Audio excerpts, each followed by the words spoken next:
De volta com o nosso Você Bonita e com ela, mais uma vez, endocrinologista, a doutora Ana Priscila Sóbia. Bem-vinda. Olá, Carol. Sempre um prazer Tudo tê-la bem? aqui. Assunto super sério, importantíssimo, até porque a gente vai fazer uma breve introdução a respeito da hipertensão, mas tem muita gente, parece que os números só aumentam, né, do que eu dei uma olhada a cada ano e que as pessoas muitas vezes acham que em algum momento, se aquilo se equilibra ou se essa hipertensão fica controlada, elas não precisam fazer mais nada, tá tudo bem. Exato, E é Carol. perigoso, né? Exatamente. Por quê? Foi exatamente o que você trouxe pra gente. Se a gente for olhar, os números atuais, né, do Ministério da Saúde apontam para quase 30% da população com hipertensão. Se a gente for ver a faixa etária de idosos, esse número pode atingir até 60%. Então, ou seja, é muita gente com hipertensão e muitas vezes a gente não consegue avaliar a causa exata dessa hipertensão e come bola no diagnóstico. É isso que a gente vai conversar hoje. E como é que a gente, então, entende, né, o que é a hipertensão para o público? Perfeito, né? Então, o nome hipertensão é um termo médico, hipertensão arterial, e por definição é quando esses níveis pressóricos sanguíneos se elevam, né? E como é que é dada, né, essa pressão no sangue? Então, o coração bombeia o sangue e ele faz uma pressão contra os vasos do nosso organismo e o vaso responde ao contrário. Então, nessa luta entre o bombeamento sanguíneo e vaso, é a pressão. Entendi. Só que alguns pacientes têm esses valores elevados e isso pode comprometer órgãos-alvo. O que são órgãos-alvos? Então, eu posso aumentar meu risco de doença cardiovascular, como infarto, AVC, aumentar risco de insuficiência renal crônica e muitas vezes ter uma lesão renal a ponto de ir para uma diálise. Então, a gente tem que manter esses valores pressóricos controlados, porque são em todo o nosso corpo que ele vai afetar. Uau! E aí, quando a gente comenta também da hipertensão, fala-se muito que é uma doença assintomática, porém, em alguns momentos, ela pode apresentar alguns sintomas, né? Exatamente, é silenciosa, né? Então, quando a gente fala de síndrome metabólica, né, como, por exemplo, às vezes diabetes, hipertensão, no começo dessas doenças, elas são assintomáticas, a pessoa não sente nada, é muito silencioso.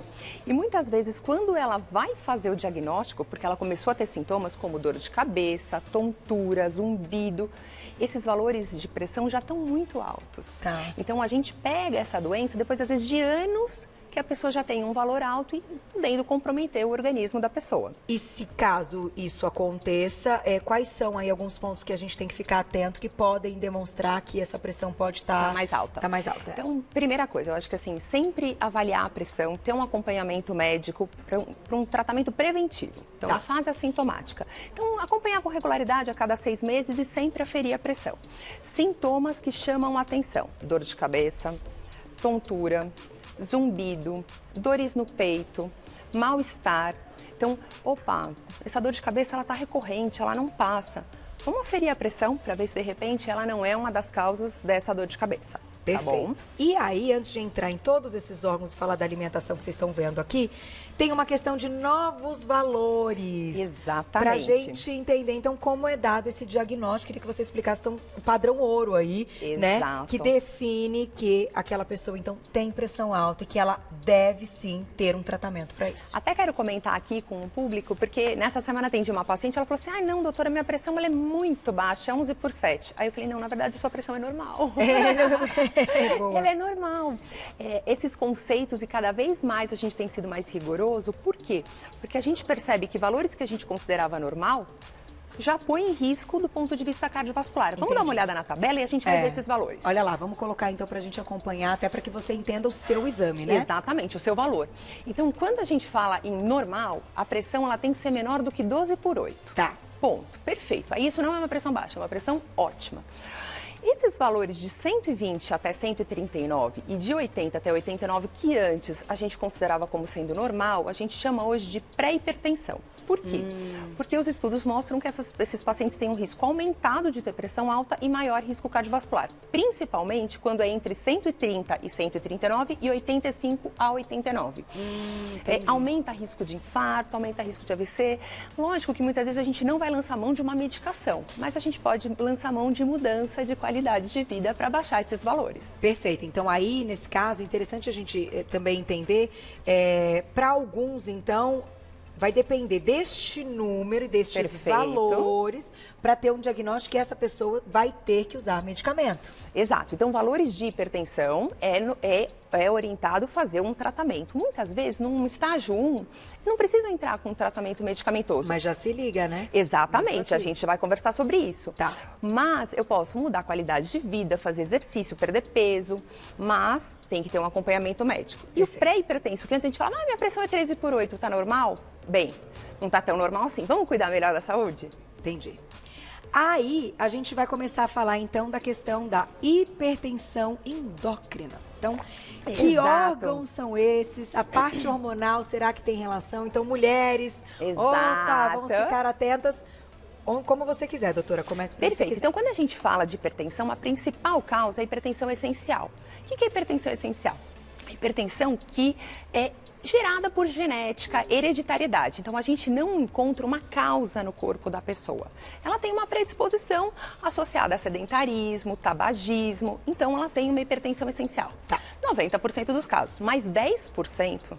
E olha que eu falei que tinha muito hipertenso na nossa população. Então, 10% é muita coisa. Existe uma causa, existe uma doença no corpo da pessoa que está causando a pressão alta e que pode ser tratável. Ou seja, quando eu trato essa doença, ela normaliza os níveis pressóricos e ela não tem mais hipertensão e não precisa mais de medicação. Entendi. Tá? Além do fato que se tem um hormônio causando aumento de pressão, esse excesso de hormônio também está causando outros problemas que eu não estou vendo. Então eu preciso fazer o diagnóstico para tratar tanto a pressão quanto esses outros problemas por causa desse excesso hormonal. Olha só que interessante. Então, assim, claro que isso não vai ser para todo mundo, como você já deixou Exatamente. pontuado, né? A gente está falando aí de 10% desses 30%. Porém, pode sim estar relacionado e que bom que a gente vai entender todos eles para que você faça o seu check-up. Vou lá e já volto. Combinado. Já perguntinhas do público no @VocêBonitaTV. Participem que essa pauta é muito legal e a doutora sempre muito competente, dando dica de tudo. Doutora, como você tá aguentando? Hoje eu não ia estar aguentando, tô assim, tá quente. Vamos lá, paramos Carol, então antes de a nas questões. gente continuar, enquanto eu estava fazendo o merchan, uma pessoa veio falar assim comigo aqui, falou assim, olha, minha pressão ela é tão de difícil controle, eu tomo vários remédios e ela nunca baixa. Então, isso é muito legal para o telespectador. Quando que eu tenho que pensar em pressão secundária, que tem outra causa? Então, pacientes jovens, pacientes com menores de 40 anos, 30% têm um problema que é hormonal. Tá. Pacientes de difícil controle tomam 2, 3 medicações e essa pressão não abaixa. Então, Pode, assim, tá. eu tenho que investigar, tá? Tá. Eu não posso comer bola nisso. Isso é importante dizer, gente, porque daí, por isso que eu comentei da questão do padrão ouro para o diagnóstico. Então, assim, eu tenho pressão alta por ter, tá? Aí você vai lá, medica, nananã. Se não cuidar de nenhum desses casos e for uma dessas situações, não vai baixar mesmo. Não vai baixar e eu vou estar Tem prejudicando outra coisa outros relacionada. órgãos. A gente vai começar falando da adrenal. Então, a adrenal, ela é uma glândula Vamos lá. que ela é ouro e ela é muito importante quando a gente fala de hipertensão. Por quê? Porque a gente tem 3 hormônios produzidos pela adrenal que podem causar hipertensão. O primeiro, então aqui a adrenal, né, esse chapéuzinho, e ele produz o cortisol, a aldosterona e a noradrenalina. Tá. Esses 3 hormônios, quando em excesso, podem causar hipertensão. Então, pacientes nessas situações, ou que têm pressões que ficam muito altas e muito baixas, taquicardia, tremor, pode ser excesso de noradrenalina. Nossa. É um paciente que tem muitas câimbras, tem um potássio mais baixo, pode ser um excesso de aldosterona. É um paciente que está ganhando peso, tem fraqueza, tem aquelas estrias, faces em lua cheia, pode ser um excesso de cortisol.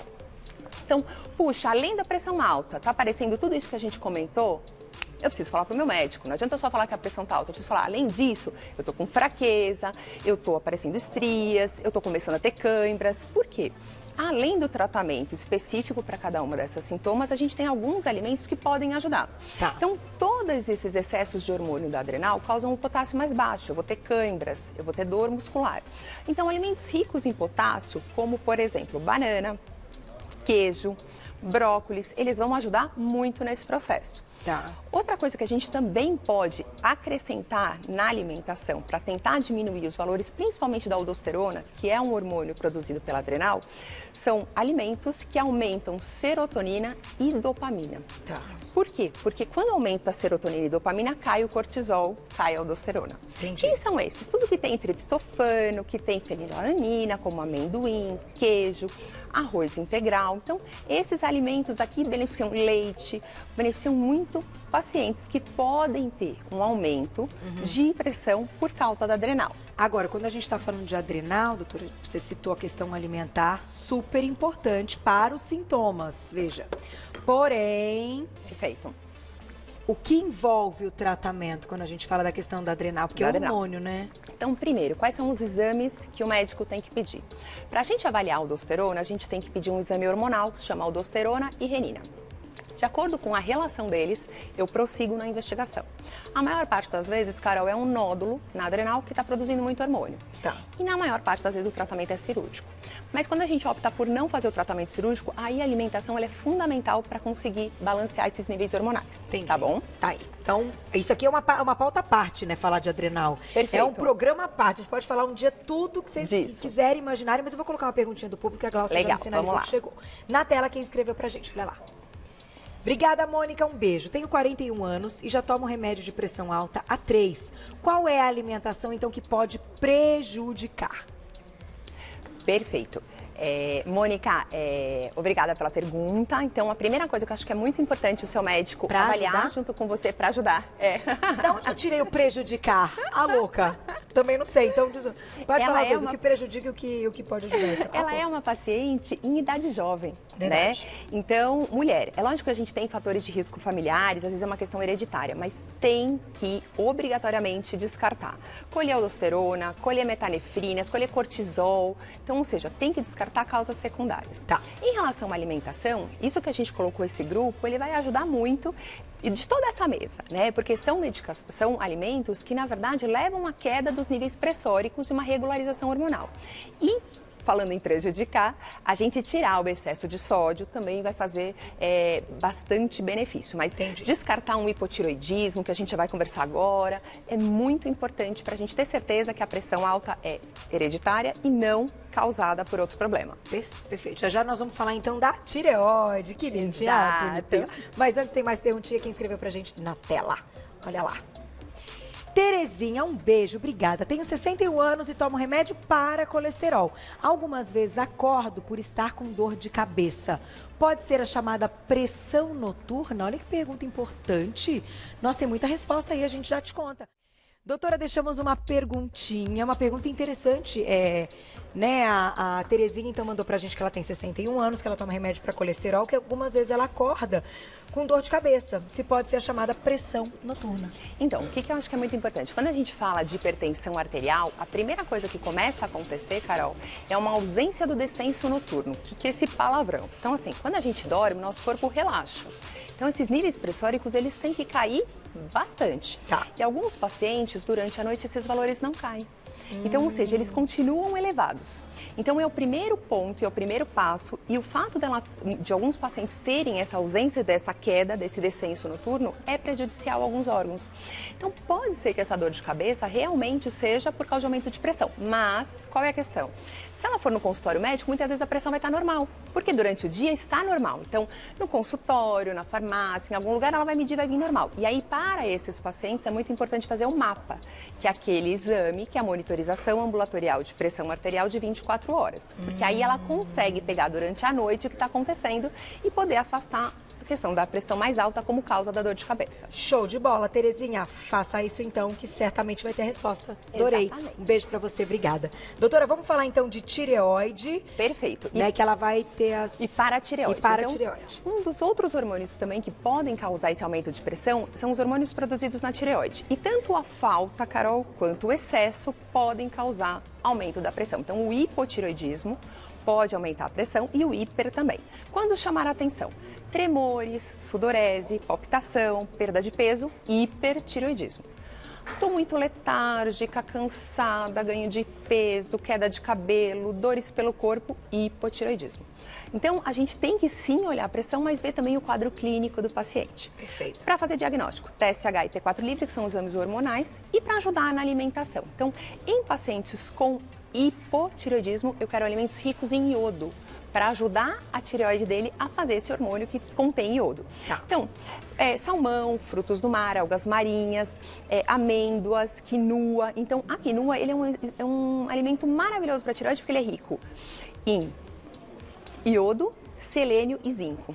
Selênio e zinco também é muito importante para a tireoide. Então, é um alimento que é bem legal para quem tem hipotireoidismo. Tá. E para quem tem hiper, a parte mais anti-inflamatória. Então, vitamina C, laranja, limão, morango, para ajudar nesse processo. Agora tem uma glândula que poucas pessoas conhecem, que são as paratireoides. Ui! Ih, bati, né? E na verdade...